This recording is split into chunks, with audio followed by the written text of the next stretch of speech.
Hi, everyone, and welcome to my presentation.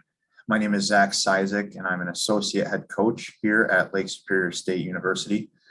Today, I'll be presenting on something that I'm very passionate about, and that is the goalie's perspective from the penalty kill.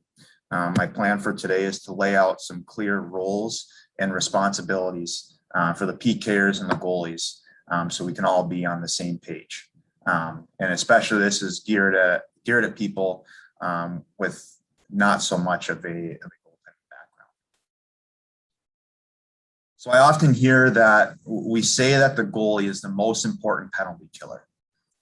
And if that's the case, I would like whoever's watching this to take take an honest evaluation here and ask yourself if your goalie would know, would they be able to explain what your end zone penalty kill structure is? Would they be able to explain the shape of your penalty kill? Would they know the net front D responsibility when the puck goes to the goal line, when the puck goes into the bumper? How does your structure change from a 1-3-1 to a spread, to a jumbo, to any other various sets? If you have any question that your goalie might not exactly know what's going on, they probably don't. So something that I'll stress throughout this presentation is the importance of dialogue and just asking your goalies what they see and what are things that give them issues when on the penalty kill. I've got a couple goals for this presentation. As mentioned earlier, the first one here is to provide insight from the goalie's point of view on the penalty kill. We're going to see different situations that I feel that help the goalie, but also are some situations that the goalie really struggles with. A big part of this is showing the similarity in reads and roles on the penalty kill between the goalies and players. And a big one here, this is not meant to be a presentation about coddling goalies. It's very much, there's a lot that's in the hands of the goalie. And hopefully this presentation shows areas where goalies need to be held accountable and some non-negotiables for goalies on the penalty kill. And then lastly, we'll finish up with discussing some tactics to let the goalie track the puck while on the penalty kill. We'll go through three main objectives here. And the first one will be the importance of posture. More meaning how the goalie should look when they're making a save, no matter what the situation is. We'll talk about some goalie reads and what might compromise posture. And then lastly, we'll hit some structure and maybe a way or two that we can help aid in our goalie's process to tracking the puck so they can make saves with posture. So the first thing we'll hit on posture here. Posture to me is explosiveness to arrive early to spots. And at the same time, it's also arriving to spots with balance. What I mean by that, a goalie should be able to be ahead of plays. And when they get to their spots early, they've beaten the play. And then when they get there, whether they're on their feet, if they're on their feet, their feet are underneath them. They're in an athletic stance with their knees bent and their chest up. If they're in a butterfly, which we'll talk about here on the next slide, they have their knees driving together. We can see the logo, which we'll talk about here shortly, but they should have both urgency, explosiveness, and some balance when they get to that spot. And then we'll eventually see the domino effect if they do not arrive to a spot early or with balance, because we'll see how recovery does suffer if we don't do that. Some key words that will be said throughout the clips. For posture, will relate to knee drive, which is simply in our butterfly is the goalie driving his or her knees together. If they're doing that, we're probably going to see that their butt is up off the heels of their skates. We're going to see the logo. So here at Lake State, we want to see the anchor as much as we can when one of our goalies is making a save. And then lastly, we're going to talk about tracking into pucks as opposed to stabbing for pucks or reaching. We're going to see a lot of clips here of Carey Price, who I believe is one of the best goalies in the world. He's also one of the best goalies in the world, really, at getting to his spots early. He works really, really hard so he can find windows to find the puck. So in this first clip here from the playoffs, we have Kucherov, one of the most dangerous players in the NHL. We can see here that Carey Price is making the save with good posture. We can clearly see the logo. His butt is up And we can see that we have a knee drive right there, allowing him to fill as much surface area of the net as possible. And we'll see one just at live speed right here. We see the save. And because we had good posture, now we see the recovery. We talked about that domino effect. Carey Price is able to maintain with his chest up and his butt up. So he is not reaching on this recovery. He is not sprawling. He's not on his butt. He's not on his chest. He's able to have an efficient push and an efficient recovery. We'll see a couple from this past season from our goalie, Merrick's mittens. Right here, we clearly see this shot from the outside. We have our butt up. We can see the logo behind the glove and blocker, and we have a good knee drive. Very similar clip right here. Knees are driven together again. The butt's up, and we can see the logo. Oftentimes, this happens through traffic.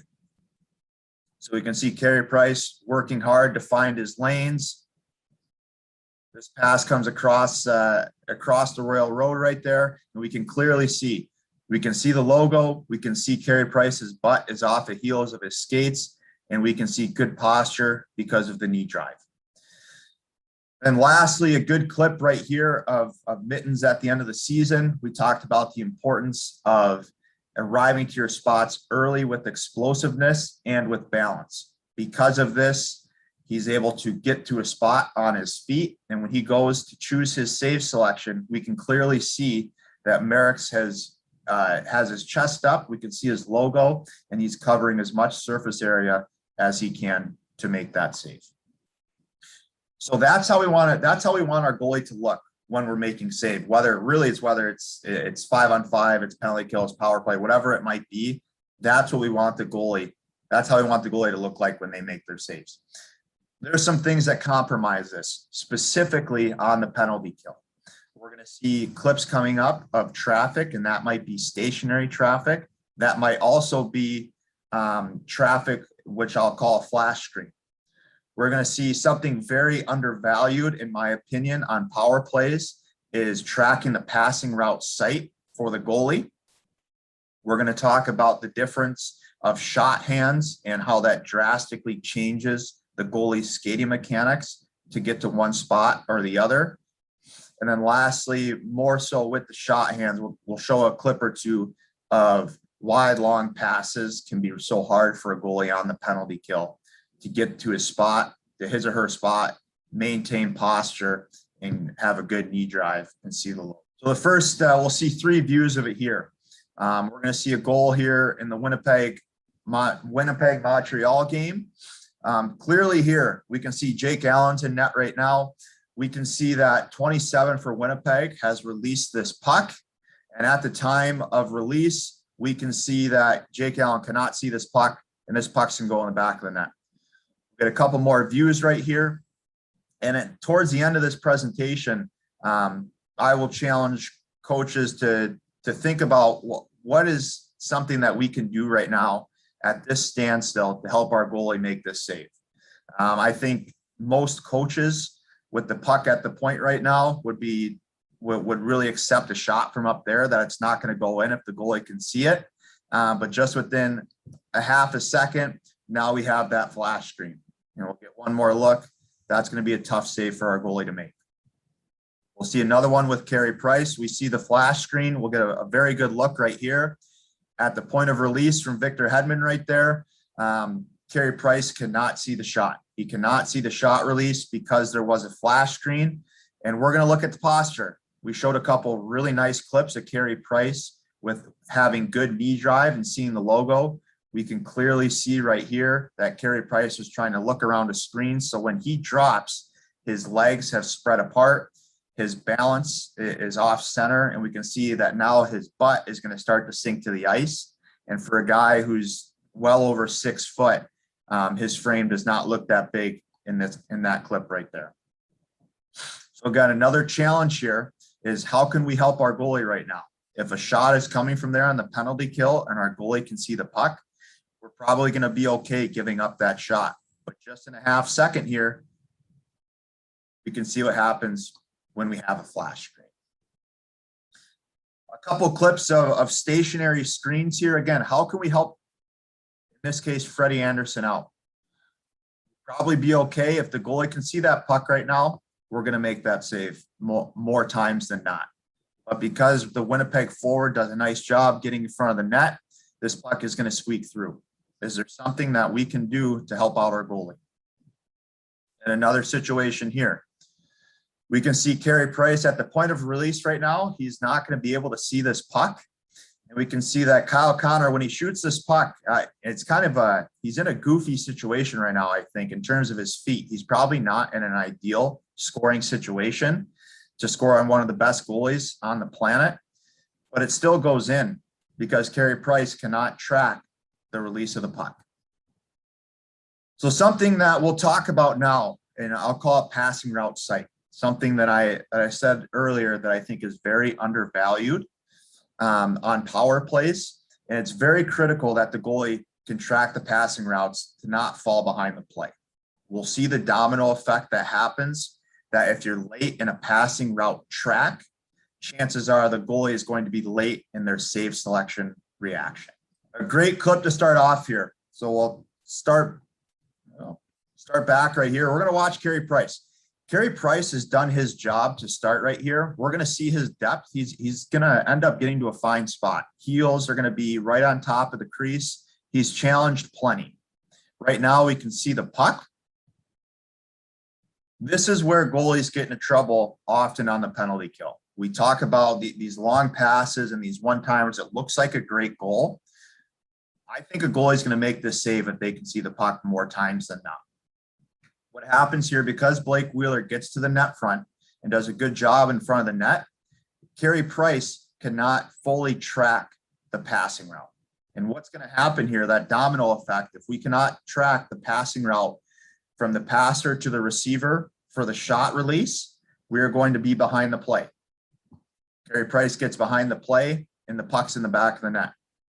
We'll see another one here from the Toronto-Vancouver game. We're going to see David Riddick in the back right there. We see that arrow pointing up. He is not in a very explosive stance right now. He's standing straight up in what we call a tall stance. And we see a lot of layers. He has to look through a lot of things right now because he's not going to be able to fully track this pass to the receiver for the shot. He's going to overslide his shot for an easy rebound goal. Now I'll put this a different way. So we see again, Riddick is in that tall stance. We see we've got 4 to 5 layers for Riddick to look through right now. My question would be to coaches is our net front D one going to block this shot very much? And second, what really is the goal right now of the net front defenseman? Because if this net front D leaves our Vancouver forward in front of the net, even though Riddick is going to make this save, we mentioned he's probably going to be behind the play because he cannot track the passing route. We see a Vancouver forward wide open at the net front to bang it home. We'll see another one here. Carey Price has lost sight of the puck because no one's helping him out at the net front there. Tkachuk does a really nice job at screening right there. Because Tkachuk has a nice screen, Carey Price is standing straight up. He is not in an explosive movement. And we're really going to see, because he's standing straight up and not in an explosive stance, we're going to see how this affects his skating mechanics. This puck is going to go to the flank right now. And we're just about to, the Calgary guys just about to tee off on this one-timer. And Carey Price has to use what we call a T-push. He's opening up his hips. So right before this shot's about to come, Carey Price is not in a very, comfortable stance to make this save. And now a puck's going to leak through him, all because we cannot see this puck to start. So the hips open up, the puck squeaks through. And one more right here. Oh, excuse me. We see Grubauer. We have some traffic. It's going to drastically change because of this long pass. It's going to drastically change his route to get to the puck. So as this Arizona player is going to shoot, we see this lefty with the puck on the dot. Grubauer still opening up his hips right now.